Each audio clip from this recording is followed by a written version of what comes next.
नमस्कार दोस्तों, आपका मेरे YouTube चैनल कथा भक्ति साधना में स्वागत है। भागवत कथा के क्रम में आज का हमारा शीर्षक है कर्दम ऋषि एवं देवहूति का वृत्तांत, जो तृतीय स्कंद का 10वां अध्याय है। कथा आरंभ करने से पूर्व मेरा आपसे निवेदन है कि कृपया मेरे चैनल को सब्सक्राइब कर दें और साथ ही मेरे वीडियो को लाइक कर दें। विदुर जी प्रश्न करते हैं कि मैत्रेय जी, आप कर्दम ऋषि और देवहूति के वंश की कथा कहिए। मैत्रेय जी कहते हैं, राजन, कर्दम ऋषि सारा दिवस तप करते रहते थे।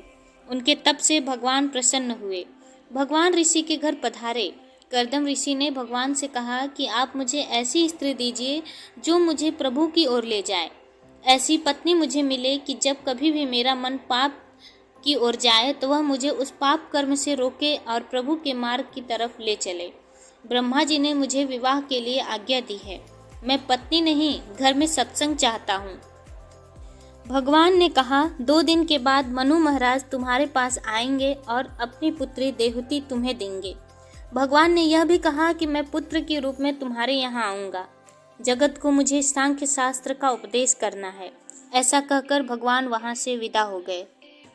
2 दिन के बाद मनु महाराज शतरूपा और देवहूति के साथ कर्दम ऋषि के आश्रम में आए।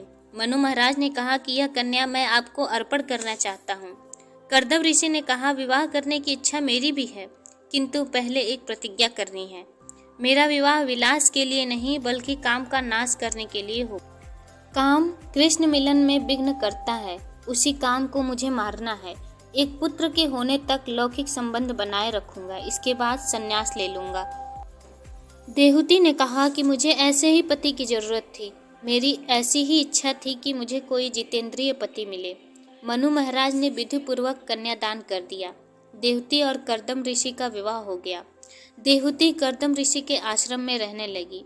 उसने सोचा, मेरे पति तपस्वी हैं, अतः मुझे तपस्विनी होना होगा।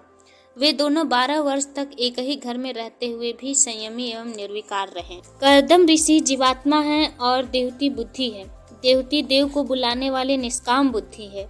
एक दिवस कर्दम ऋषि ने देखा कि देवहूति का शरीर बहुत दुर्बल हो गया है।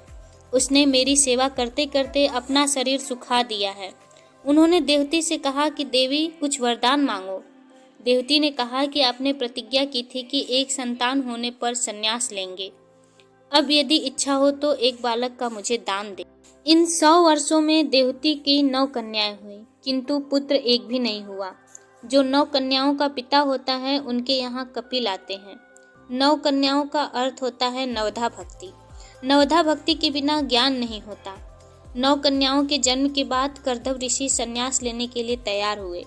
देवहूति बोली, नाथ, आपने तो वचन दिया था कि एक पुत्र के जन्म के बाद आप संन्यास लेंगे। सुखदेव जी वर्णन करते हैं कि कर्दम ऋषि और देवहूति ने विकार का त्याग किया। उन्होंने कई वर्षों तक परमात्मा की आराधना की। इसके बाद देवहूति के गर्भ में साक्षात नारायण ने वास किया। ब्रह्मादि देव कर्दम ऋषि के आश्रम में आए।